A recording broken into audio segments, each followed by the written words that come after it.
Pékin et Paris sont donc convenus d'échanger des ambassadeurs. En 1964, en pleine guerre froide, la France fut la première grande puissance occidentale à établir des relations diplomatiques avec la République populaire de Chine. À l'occasion du 50e anniversaire des relations diplomatiques entre les deux pays, le ministre français des Affaires étrangères Laurent Fabius effectue une visite officielle en Chine afin de resserrer encore les liens qui unissent les deux pays. Né en 1946 à Paris, Laurent Fabius fut le plus jeune Premier ministre de la France. Il a également occupé les fonctions de président de l'Assemblée nationale et de ministre de l'économie et des finances, et a été nommé en 2012 ministre des Affaires étrangères du gouvernement de François Hollande. Durant son séjour en Chine du 21 au 24 février, des rencontres avec le président Xi Jinping et le ministre des Affaires étrangères Wang Yi confirment la volonté de la France et de la Chine de faire avancer le partenariat stratégique global dans de nombreux secteurs. Il s'agit également pour les chefs de la diplomatie de préparer la visite prochaine du président chinois en France et sa rencontre très attendue avec le président français François Hollande. En marge de sa visite, Laurent Fabius a présenté au Musée national de Chine la version chinoise de son dernier ouvrage, Le cabinet des 12, présentant les œuvres qui ont contribué à la grandeur artistique de la France. Ce fut l'occasion d'un dialogue entre Laurent Fabius et Fan Zheng, l'un des peintres chinois les plus renommés de Chine et d'Asie. Né en 1938 à Nantong dans une grande famille de lettrés chinois, Fan Zheng enseigne dans différentes universités prestigieuses et collectionne les distinctions aussi bien en Chine qu'à l'étranger. Il a notamment été nommé chevalier de la Légion d'honneur par le président Nicolas Sarkozy en 2010. Fin connaisseur du concept de retour au classique et à la nature, il affectionne une esthétique qui repose sur le principe de considérer les poèmes comme l'âme et la calligraphie comme les os. Il a enfin hautement contribué au développement de la peinture chinoise grâce au lancement du mouvement du néoclassicisme dans l'art.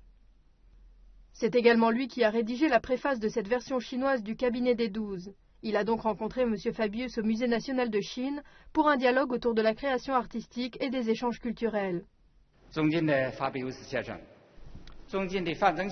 Cher Monsieur Fabius, cher Monsieur Fan Zheng, Mesdames et Messieurs, aujourd'hui, au Musée national de Chine, nous avons l'honneur de vous présenter la première parution en chinois du livre de Monsieur Fabius, Cabinet des 12, à l'occasion des échanges culturels franco-chinois. En présence d'un remarquable diplomate français et d'un artiste chinois parmi les plus éminents de notre époque, le dialogue d'aujourd'hui abordera la question des échanges culturels entre nos deux grands peuples pour devenir une belle histoire dans les échanges sino-français. Merci à tous.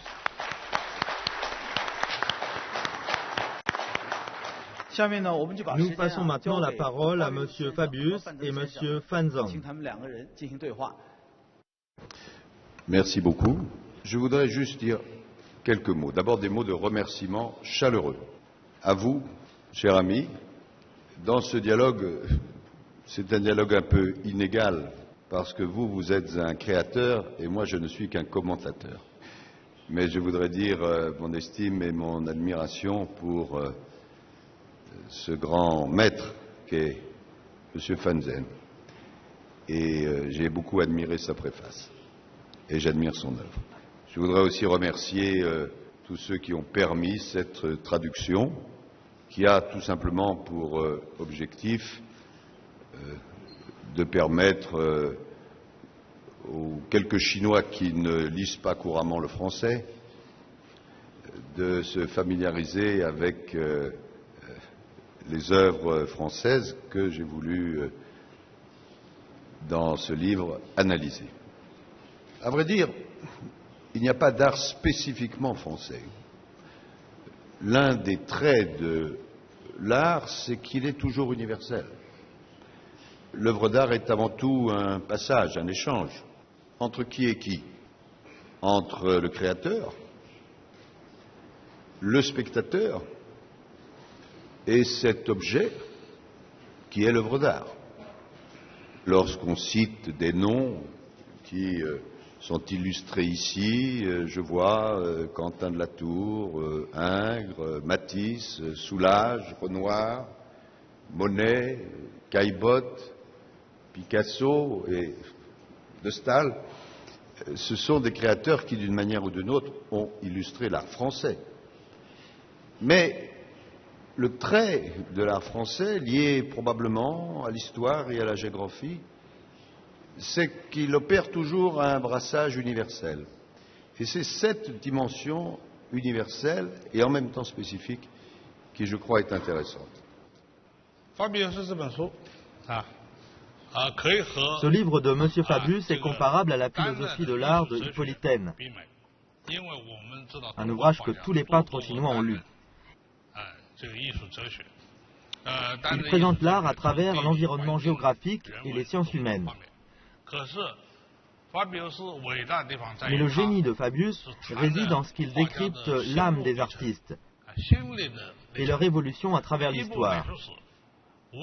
L'analyse de M. Fabius est remarquable et je conseille vivement à chacun d'entre vous de lire cet ouvrage avec la plus grande attention.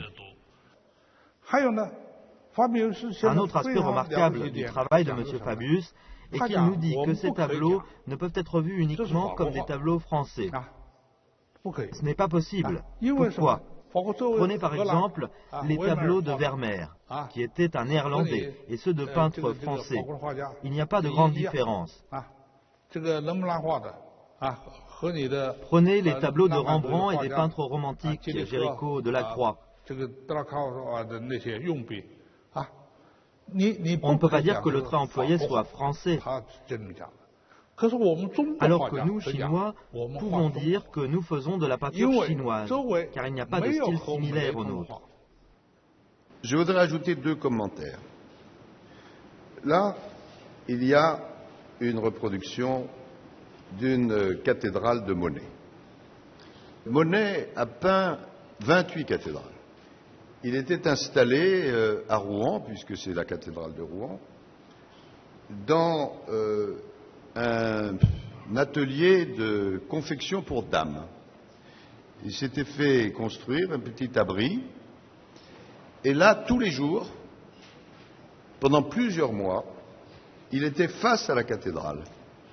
Il peignait plusieurs toiles à la fois, et ce qui l'intéressait, c'était de voir les parcours de la lumière à différents moments de la journée et à différentes époques de l'année sur la cathédrale. Il n'y a rien de plus difficile à peindre qu'une cathédrale parce qu'elle fait plusieurs dizaines de mètres de haut, elle est face à vous, elle est pleine de sculptures, d'ombre, de lumière.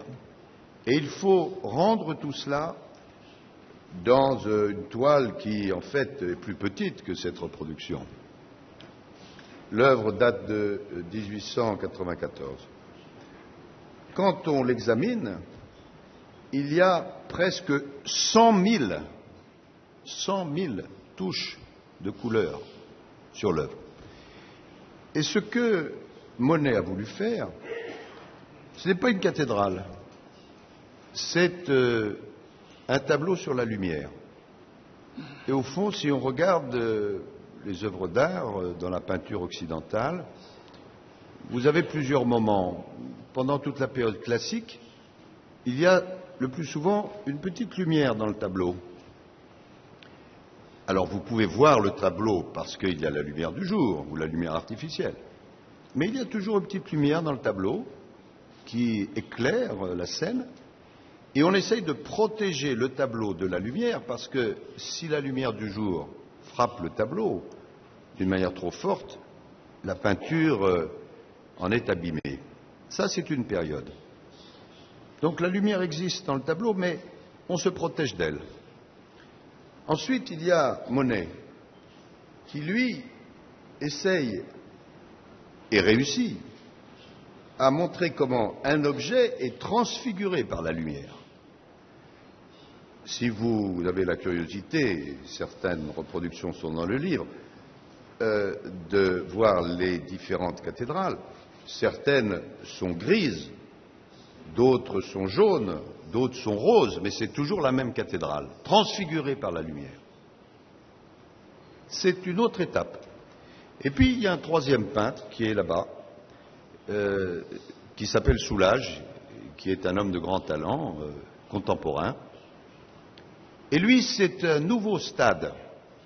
Il ne se protège pas de la lumière. Il n'essaye pas de regarder et de dépeindre la traduction de la lumière sur un objet, mais il veut directement appréhender ce qu'est la lumière. Et pour ça, il choisit, et c'est la caractéristique de tous ces tableaux, de peindre en noir. Alors, vous me direz, c'est un paradoxe, puisque le noir, c'est l'absence de couleur. Pas du tout. Le noir, c'est une couleur. Et Soulages nous dit, le noir que je peins, que je sculpte, permet à la lumière de s'exprimer pleinement. Je ne veux pas protéger mon tableau de la lumière, mais au contraire, je veux l'exposer à la lumière, y compris physiquement. Parce que c'est un nouveau stade. La lumière n'est pas quelque part dans le tableau. La lumière ne transfigure pas l'objet, mais la lumière est l'objet du tableau à travers le noir. Voilà un élément qui est expliqué dans mon livre, discutable bien sûr. Pour ce qui est de la différence entre les styles artistiques chinois et occidentaux, elle est évidente. Il suffit de regarder les tableaux autour de vous pour en être frappé. Qu'en pensez-vous? N'est-ce pas très différent? On voit au premier coup d'œil que celui-ci est un tableau chinois et que celui-là est un tableau occidental. Dans le livre de M. Fabius, il en parle un petit peu. Il dit que la peinture française évolue très rapidement, cherchant sans relâche à innover. Entre le classicisme avec Ingres et David, et le romantisme avec Courbet, Delacroix, Géricault, il y a un monde. Et après cette fulgurante évolution, voilà que surgit un Monet, avec son impression Soleil levant. C'est l'œuvre la plus précieuse du musée Marmottan de Paris. Il fait à peu près cette taille. Cette œuvre a marqué le début d'une nouvelle ère. La taille de l'œuvre n'a aucune importance, c'est un tableau historique, car son style était totalement nouveau. Je le compare souvent à Saint Christophe, qui a porté un nouveau-né sur ses épaules pour traverser le fleuve jusqu'à l'autre rive. L'impressionnisme est une période très importante dans l'histoire de la peinture française. Du début à la fin de l'impressionnisme jusqu'à Van Gogh, Van Gogh était néerlandais, mais on le considère souvent comme un peintre français. Cézanne, Gauguin, leur style est complètement différent des peintures romantiques et des peintres classiques qui les ont précédés. On ne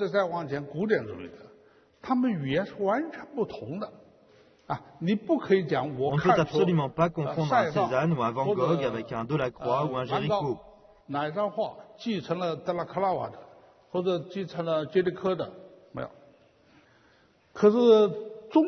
Mais l'évolution de la peinture chinoise est différente de celle de la peinture française.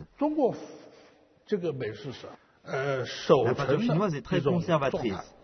Il faut innover dans le cadre du conservatisme et avancer à petits pas. C'est l'une des différences entre l'histoire de l'art française et chinoise.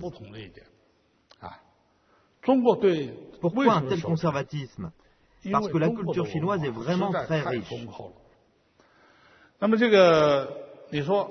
dites-moi, mes œuvres sont-elles innovantes ou conservatrices? Est-ce que l'on avance tout en conservant les traditions, ou est-ce qu'on n'arrive pas à se détacher des traits des anciens?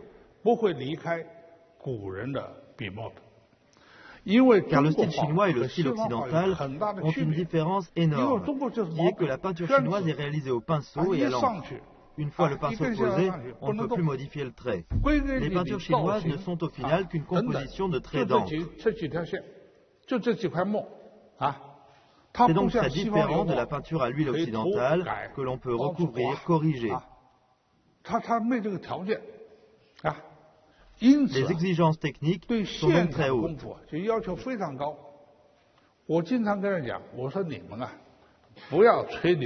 Je dis souvent, ne vous vantez pas d'être un grand maître de la peinture chinoise. Prenez un pinceau, tracez un trait, et je pourrai évaluer la qualité de votre technique.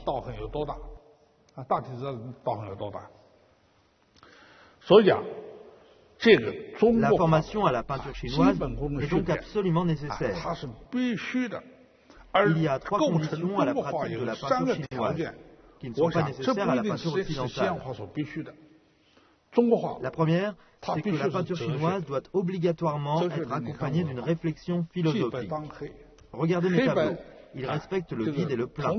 Plusieurs dénominations pour un même concept. Je réalise le trait à partir du vide. Quand je dessine le plein, le vide se révèle. C'est donc toute une philosophie, toute une poésie qui prend forme sous le pinceau. Les plus grands peintres chinois ont toujours été des poètes. La poésie et la peinture sont indissociables. Et la plupart du temps, c'était des poètes qui peignaient à leurs heures perdues. Pour le papier de soie, ils posaient leurs émotions. Enfin,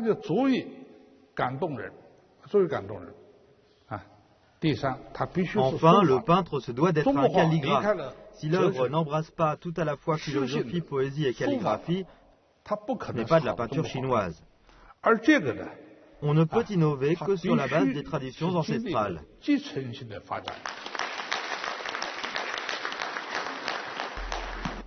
Suite à cette discussion entre le ministre français et l'artiste chinois, le ministère chinois des Affaires étrangères a tenu à remercier M. Fabius en lui offrant quelques présents.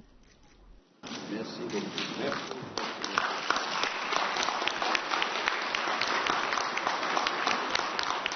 好，谢谢两位小朋友。下面有请两位先生呢，为这个12珍品阁。À présent, voici l'édition chinoise du cabinet des 12 que nous allons dévoiler.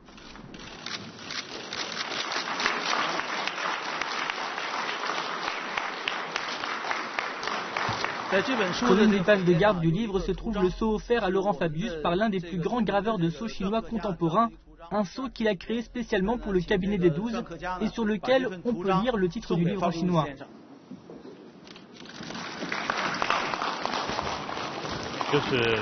Voici l'un des plus grands maîtres graveurs de Chine. On peut admirer ce sceau sur la page de garde du livre.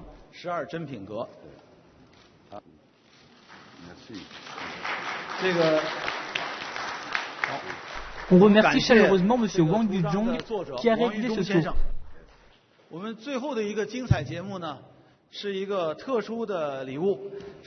Et voici maintenant un cadeau spécial, un cadeau personnel de Fan Zhang à Laurent Fabius.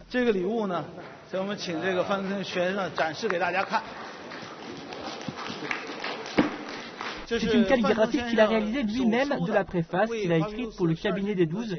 Elle compte plus de 2200 caractères et fait plus de 5 mètres de long.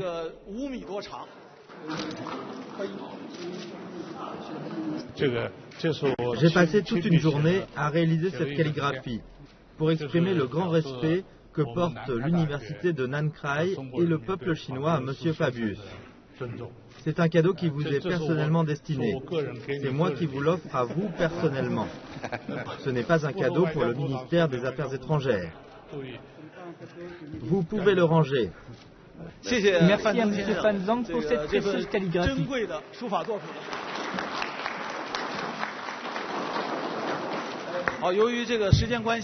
Le temps passe vite. La cérémonie est déjà terminée. Merci à tous. Merci. Bonjour, Monsieur le Ministre. Bonjour. Est-ce que c'est la première parution de vos livres en Chine? Oui, tout à fait. C'est la première traduction en chinois et ça me touche beaucoup. J'espère que ça permettra au public chinois de se familiariser avec la culture française. Et cette année, c'est le 50e. Oui, alors ça tombe bien. C'est le 50e anniversaire de l'établissement des relations diplomatiques entre la France et la Chine. La France a été le premier grand pays à reconnaître la Chine. Et je suis très heureux que cela contribue aux relations culturelles entre la Chine et la France. Et vous allez rencontrer Monsieur le Président. Oui. Vous êtes là pour préparer la prochaine visite du Xi Jinping. Nous attendons la visite du président Xi Jinping au mois de mars. Nous l'attendons avec beaucoup d'impatience. Nous sommes extrêmement honorés de cette visite. Ce sera un grand succès et je vais justement la préparer ici. Merci beaucoup. Merci beaucoup. Les relations internationales doivent passer par le rapprochement des peuples, et le rapprochement des peuples se fait dans la continuité et la fréquence des échanges. Aujourd'hui, nous avons la chance de participer à l'un de ces échanges emblématiques entre un représentant du gouvernement français et un représentant du peuple chinois. Mais c'est également un échange entre deux traditions artistiques, entre deux peuples. C'est dommage que ce soit si court, mais j'espère qu'il y aura plus d'échanges de ce type dans l'avenir. En regardant nos différences avec les autres, nous faisons ressortir nos points communs. Nos points communs, c'est ce que je peux comprendre, ce que je peux compléter. Nous pouvons ensemble enrichir le contenu et la portée des œuvres. La création et l'appréciation des œuvres sont indissociables. Les Français ouvrent déjà grand les yeux pour regarder la Chine. Les Chinois souhaitent également connaître et comprendre la France. Plus les chemins sont concrets, plus les échanges sont facilités. En tout cas, il faut échanger les idées des différents côtés. Bien sûr, M. Fabius, il est ministre. En même temps, il aime beaucoup la culture en général et la culture chinoise. Et ses pensées à travers des tableaux qu'il a choisis, aux 12 sujets et concrets, il a fait un super livre, je trouve, très très bien. Aussi, bien sûr, évidemment, traduit en chinois pour toucher un grand public chinois. Moi, je trouve que c'est très utile. Je pense que c'est une excellente chose et pour la Chine et pour la France. C'est un très grand événement parce que ça montre aussi que les hommes politiques français sont des hommes de culture. Et qu'on a beau être ministre des Affaires étrangères et avoir un rôle très important au gouvernement, on est aussi capable d'admirer des œuvres d'art et d'en parler et d'écrire. Et je pense qu'on rejoint aussi la tradition chinoise où les grands mandarins sont aussi de grands lettrés et des grands amateurs d'art. Donc cette rencontre entre Fan Zhang et M. Laurent Fabius montre les liens qu'il y a entre le politique au sens le plus noble du terme et la culture. Je suis un des 3 principaux traducteurs du livre Le cabinet des 12 de M. Laurent Fabius. Le chapitre sur Voltaire qui m'a beaucoup frappé, parce que le chapitre a commencé par une petite anecdote qui décrit Voltaire quand il a reçu le fameux tableau de son portrait. Donc l'auteur a bien décrit son émotion quand il découvre ce tableau, cette œuvre accomplie. Tout ce qu'on dit de l'art, du moment que ça vient du fond de la personnalité, en vrai. Vous voyez que ce n'est pas de la rhétorique un peu vide. Hein, vous avez entendu comment il parle de monnaie, de soulage. Tout ce qu'on fait là, c'est autant de ponts qu'on met entre nous. Voilà. Donc ce livre, il sera un pont, j'espère efficace. Et puis, il y en a qui le liront avec grand plaisir, d'autres peut-être moins, on verra bien, mais voilà, c'est bien, c'est un bon livre.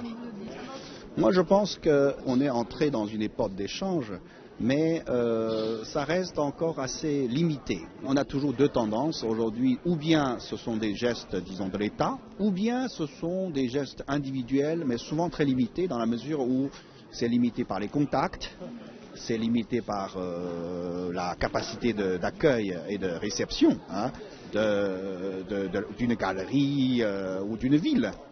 Souvent sans, si j'ose dire, sans grand impact sur le peuple ou sur la population plus ou moins cultivée.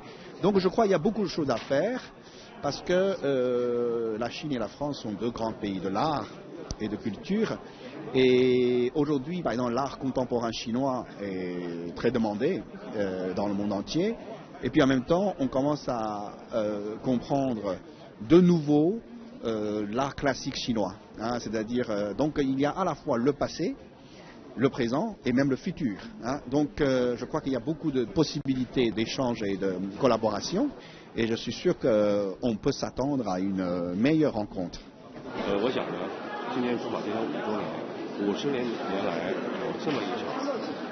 Un tel échange culturel de haut niveau était très attendu par les 2 pays pour le 50e de l'établissement des relations diplomatiques. Si l'on regarde l'évolution des relations entre nos 2 pays ces 50 dernières années, je trouve que c'est déjà très positif. Les relations culturelles sont excellentes. La culture est le pouvoir doux des relations internationales actuelles. En tant que grand pays culturel, la Chine et la France peuvent œuvrer main dans la main dans le domaine de la culture. L'harmonie doit passer par les échanges culturels. 和谐需要文化，和谐需要中华两国在文化上共同协作。